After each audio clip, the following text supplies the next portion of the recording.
George Herbert Walker Bush, World War II naval aviator, Texas oil pioneer, and 41st President of the United States of America, died November 30, 2018. He was 94 years old and is survived by 5 children and their spouses, 17 grandchildren, 8 great-grandchildren, and 2 siblings. He was preceded in death by his wife of 73 years, Barbara, his second child, Pauline Robinson Robin Bush, and his brothers Prescott and Bucky. Mr. Bush was elected president on November 8, 1988, sworn in on January 20, 1989, and served until January 20, 1993.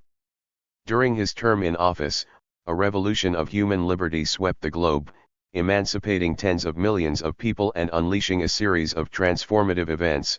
Freedom prevailed in the Cold War as the Soviet Union imploded, the Berlin Wall fell and Germany united within NATO following 45 years of post-war division, and from Eastern Europe to the Baltic states to Latin America to the former Soviet republics, many liberal democracies supplanted totalitarian regimes.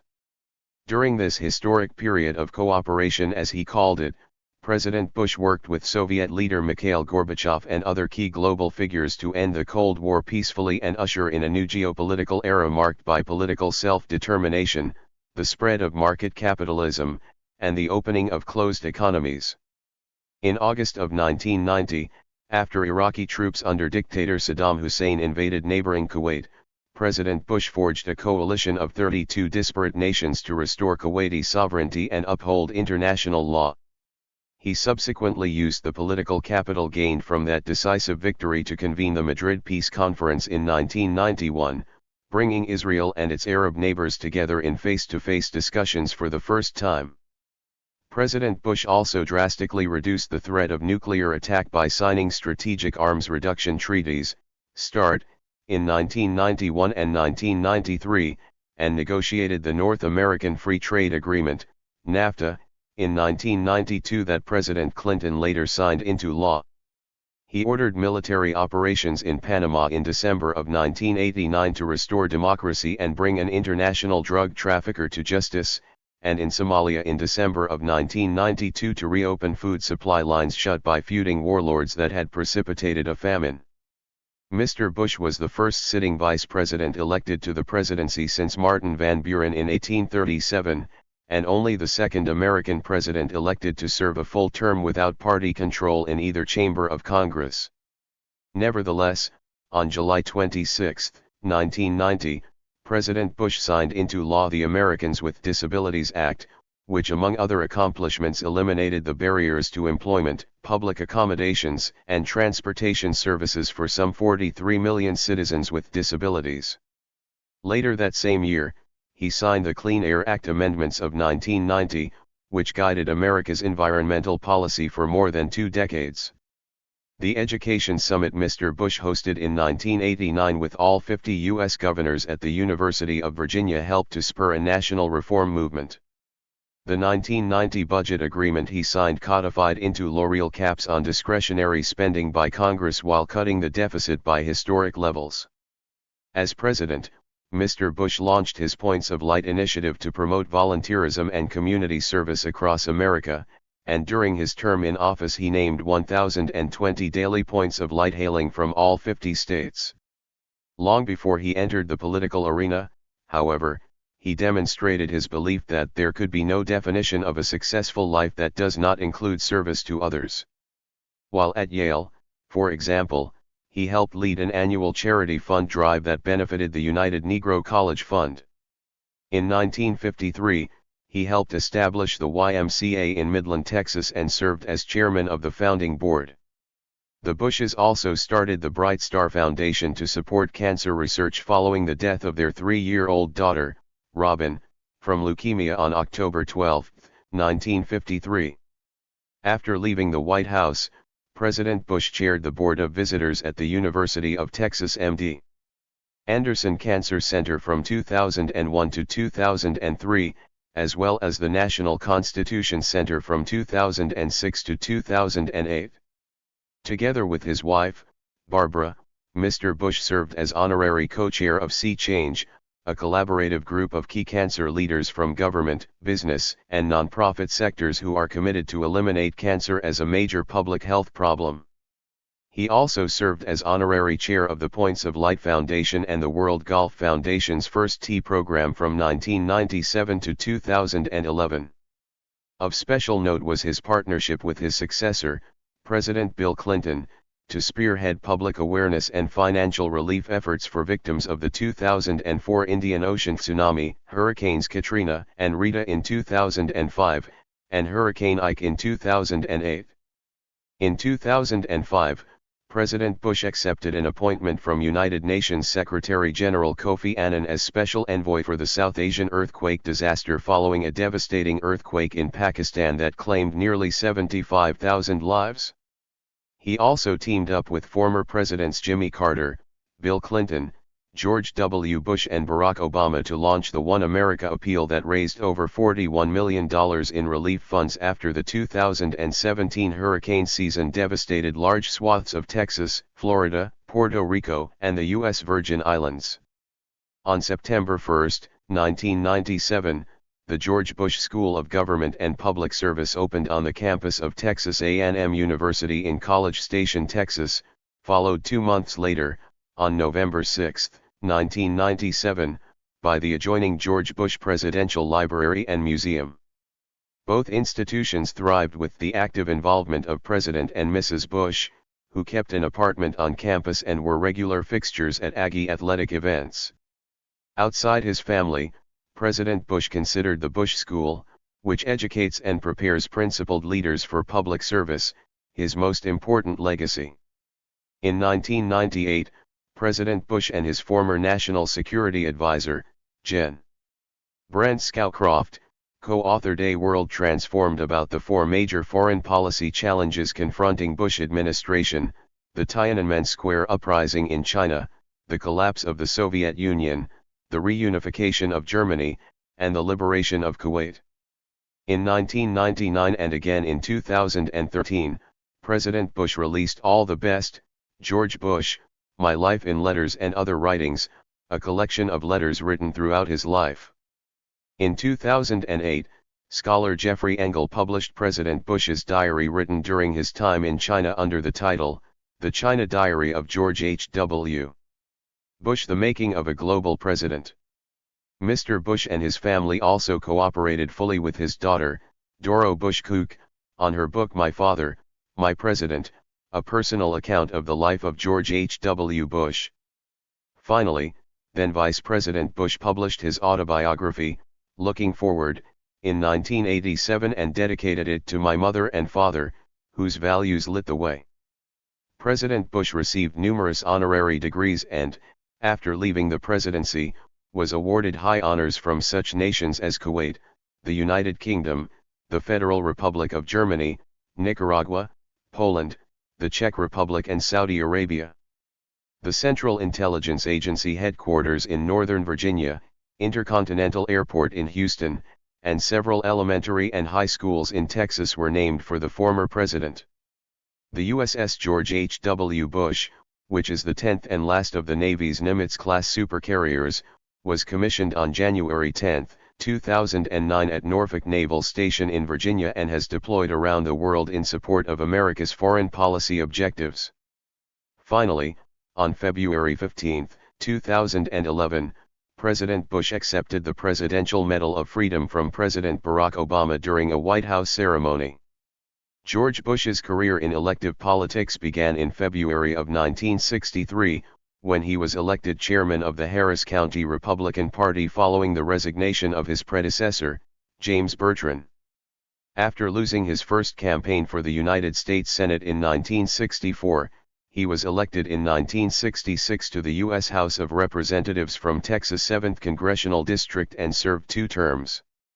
Mr. Bush accepted a series of senior-level appointments following a second unsuccessful try for the Senate in 1970, U.S. Ambassador to the United Nations, 1971, Chairman of the Republican National Committee, 1973, Chief of the U.S. Liaison Office in China, 1974, and Director of Central Intelligence, 1976. There were always doubts at the beginning whether he, Bush, was up to these jobs, New York Times columnist Scotty Reston opined in 1979, reflecting on this flurry of presidential appointments, but applause for his record at the end. In 1980, Mr. Bush lost his first bid for the Republican presidential nomination to former California Governor Ronald Reagan, but accepted a spot on the GOP national ticket and served as the 43rd Vice President of the United States from 1981 to 1989. In that position, Mr. Bush managed federal deregulation and anti-drug efforts, and headed the Reagan administration's effort to combat terrorism. In foreign policy, President Reagan dispatched Vice President Bush at a pivotal and contentious time to help manage negotiations with key NATO allies, leading to the deployment of Pershing II missiles in West Germany, a critical turning point in the Cold War. Flying from Texas to Washington, D.C. following the assassination attempt on President Reagan on March 30, 1981, Vice President Bush rejected a suggestion that he chopper directly from Andrews Air Force Base to the White House. Only the president lands on the South Lawn, he said, concerned about the worrisome impact such an irregular site might have. In 1988, Vice President Bush prevailed over a crowded GOP primary field to gain the Republican nomination for president and, with Senator Dan Quayle of Indiana as his running mate, defeated Democrats Governor Michael Dukakis of Massachusetts and Senator Lloyd Bentsen of Texas in the general election. That year, the Bush-Quayle ticket claimed over 53% of the popular vote en route to winning 40 states and 426 electoral votes. Mr. Bush was 64 years old when he took the oath of office on January 20, 1989. Born on June 12, 1924 in Milton, Massachusetts, George Bush admired his parents, Prescott and Dorothy, and credited them for the enduring lessons that shaped his life. "My parents were my most important role models," he later confided. "My dad stood for something and believed in giving back. My mother taught us fundamental things: don't brag. Think of the other guy. Be kind to people. The things they taught me served me in good stead all the way through my presidency." Early in life he was nicknamed Poppy after his maternal grandfather, George Herbert Walker, whose sobriquet was Pop. Following grade school, George Bush attended Phillips Academy in Andover, Massachusetts. In the aftermath of the Japanese attack on Pearl Harbor, Secretary of War Henry Stimson encouraged the 1942 graduating class at Phillips to forego military service and enter college. Young George, instead, enlisted in the U.S. Navy on his 18th birthday, June 12, 1942, and flew torpedo bombers off the USS San Jacinto in the Pacific. He was shot down on September 2, 1944 while completing a mission over Chichijima Island and, tragically, lost his two crewmen William Ted White and John Delaney. By the time he was honorably discharged in September of 1945, Lieutenant Junior Grade Bush had logged 1,228 hours of flight time, 126 carrier landings and 58 combat missions. He was awarded the Distinguished Flying Cross, and the U.S. Navy Air Medal with 2 gold stars. Mr. Bush later credited his Navy service with making a man out of a scared little kid, introducing him to shipmates from all walks of life, and informing his decision-making as Commander-in-Chief. After becoming secretly engaged in 1943 to the first girl I ever kissed, the returning war veteran married Barbara Pierce in Rye, New York on January 6, 1945.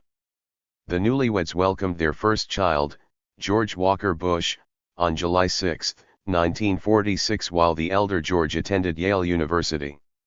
There, he also played baseball in the first 2 College World Series and graduated Phi Beta Kappa with a degree in economics.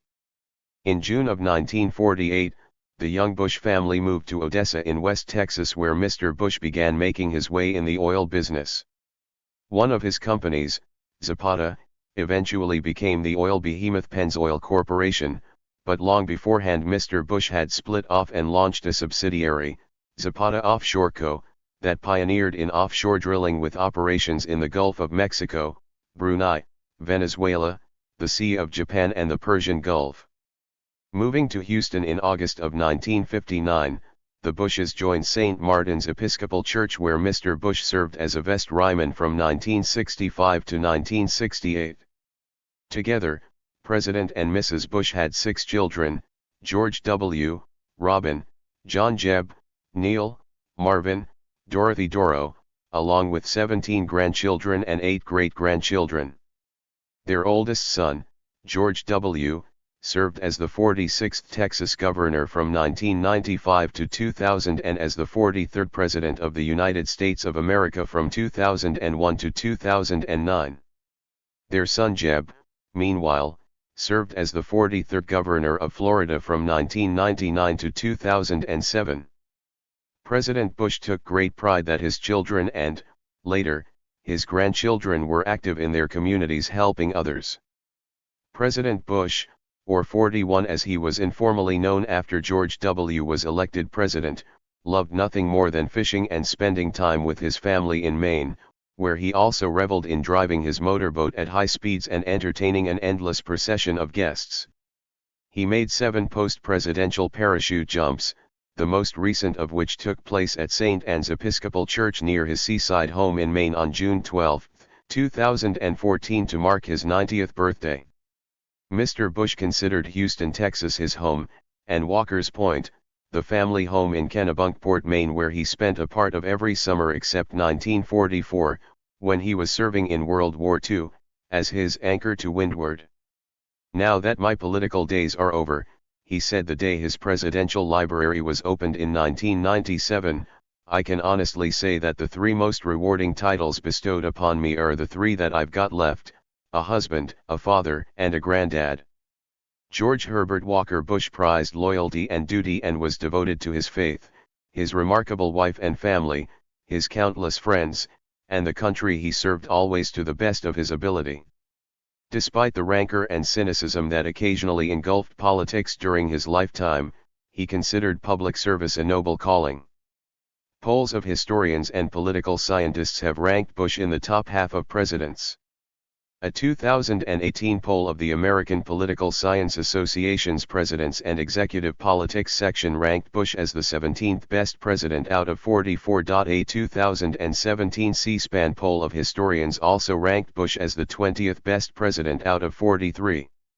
Richard Rose described Bush as a guardian president, and many other historians and political scientists have similarly described Bush as a passive, hands-off president who was largely content with things as they were. Professor Stephen Knott writes that generally the Bush presidency is viewed as successful in foreign affairs but a disappointment in domestic affairs. Biographer John Meacham writes that, after he left office, many Americans viewed Bush as a gracious and underappreciated man who had many virtues but who had failed to project enough of a distinctive identity and vision to overcome the economic challenges of 1991 to 92 and to win a second term. Bush himself noted that his legacy was lost between the glory of Reagan and the trials and tribulations of my sons. In the 2010s, Bush was fondly remembered for his willingness to compromise, which contrasted with the intensely partisan era that followed his presidency. In 2018, Vox highlighted Bush for his pragmatism as a moderate Republican president by working across the aisle.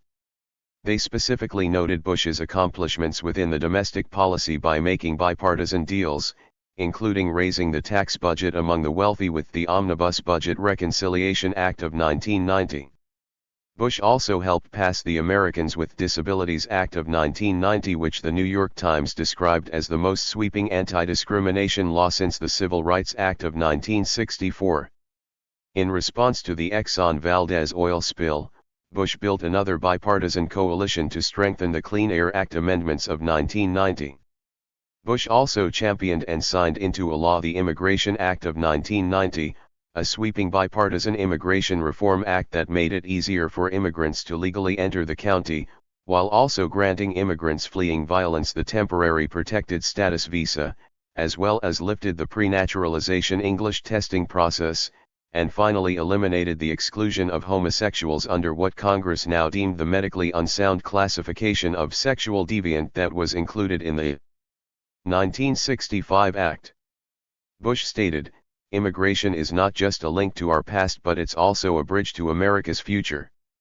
According to USA Today, the legacy of Bush's presidency was defined by his victory over Iraq after the invasion of Kuwait and by his presiding over the dissolution of the Soviet Union and German reunification. Michael Beschloss and Strobe Talbot praise Bush's handling of the Soviet Union, especially how he prodded Gorbachev in terms of releasing control over the satellite states and permitting German unification and especially a united Germany in NATO.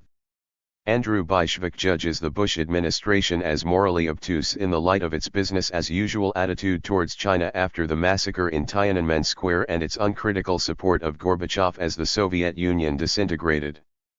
David Rothkopf argues, in the recent history of U.S. foreign policy, there has been no president, nor any president's team, who, when confronted with profound international change and challenges, responded with such a thoughtful and well-managed foreign policy.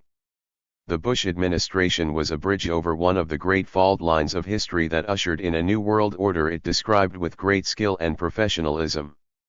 However, Time has criticized Bush's domestic policies involving drugs, homelessness, racial hostility, education gaps, and issues with the environment, and it argues that these issues in the United States became worse in the 21st century primarily due to Bush setting a poor example and his handling of these concepts during his presidency.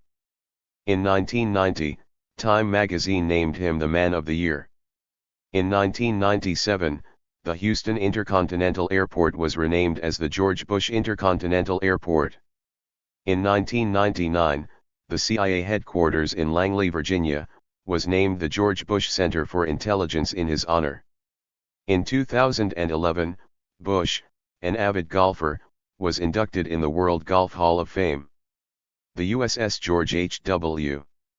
Bush, CVN-77, the 10th and last Nimitz-class supercarrier of the United States Navy, was named for Bush. Bush is commemorated on a postage stamp that was issued by the United States Postal Service in 2019.